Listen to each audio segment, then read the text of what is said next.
വീണ്ടും വഞ്ചന കേസിൽ ചോദ്യം ചെയ്യലിന് ഹാജരാകാൻ ആവശ്യപ്പെട്ട നടൻ നിവിൻ പോളിക്കും സംവിധായകൻ എബ്രിൻ ഷൈനും നോട്ടീസ്. തലയോലപ്പറമ്പ് പോലീസാണ് നോട്ടീസ് അയച്ചത്. നിർമ്മാതാവ് ഷംനാസ് നൽകിയ പരാതിയിലാണ് പോലീസ് നടപടി. ആക്ഷൻ ഹീറോ ബിജു 2 സിനിമയുടെ നിർമ്മാണവുമായി ബന്ധപ്പെട്ട് പണം തട്ടിയെന്നാണ് പരാതി. ജോസി ബാബു കോട്ടയത്ത് നിന്ന് വിവരങ്ങളുമായി. ജോസി ബാബു, എന്താണ് ഈ കേസ്? ഇപ്പോഴത്തെ വിശദാംശങ്ങൾ എന്താണ്? നിഷാദ്, കഴിഞ്ഞ ദിവസമാണ് നിവിൻ പോളിക്കും അതോടൊപ്പം തന്നെ സംവിധായകനായ എബ്രിൻ ഷൈനുമെതിരെ തലയോലപ്പറമ്പ് പോലീസ് വഞ്ചന കേസ് രജിസ്റ്റർ ചെയ്തത്. നിർമ്മാതാവ് ഷംനാസിന്റെ പരാതിയിലായിരുന്നു ഈ വഞ്ചന കേസ് രജിസ്റ്റർ ചെയ്തത്.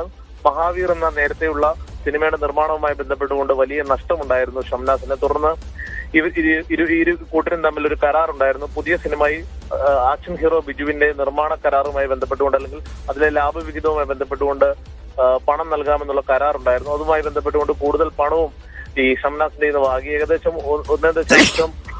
1.90 കോടി രൂപ തനിക്ക് കിട്ടാനുണ്ട് എന്ന് കാണിച്ചുകൊണ്ടായിരുന്നു ഷംനാസ് നേരത്തെ പരാതി നൽകിയത്. ആദ്യം പോലീസിൽ പരാതി നൽകിയതും പോലീസ് കേസെടുക്കാൻ തയ്യാറായില്ല. തുടർന്ന് തലയോലപ്പറമ്പ് വൈക്കം കോടതിയെ സമീപിക്കുകയും കോടതിയുടെ നിർദ്ദേശപ്രകാരമായിരുന്നു ഈ കേസെടുക്കാനുള്ള തീരുമാനത്തിലേക്ക് പോലീസ് പോയത്. ഇതിന്റെ ഭാഗമായാണ് ഇപ്പോൾ 7 ദിവസത്തിനകം ഈ ചോദ്യം ചെയ്യൽ നടപടികളുമായി ബന്ധപ്പെട്ടുകൊണ്ട് പോലീസ് സ്റ്റേഷനിൽ ഹാജരാകാൻ നിവിൻ പോളിക്കും എബ്രിൻ ഷൈനും തലയോലപ്പറമ്പ് പോലീസ് നോട്ടീസ് നൽകിയിരിക്കുന്നത്. ഇവരിൽ നിന്ന് വിവരങ്ങൾ തേടും. അക്കൗണ്ട് വിവരങ്ങളും അതോടൊപ്പം തന്നെ പണമിടപാട് സംബന്ധിച്ചുള്ള മറ്റു വിവരങ്ങളും ചോദിച്ചറിയുകയാണ് പ്രാഥമികമായി നടക്കുക എന്നാണ് അന്വേഷണ സംഘം വ്യക്തമാക്കുന്നത്.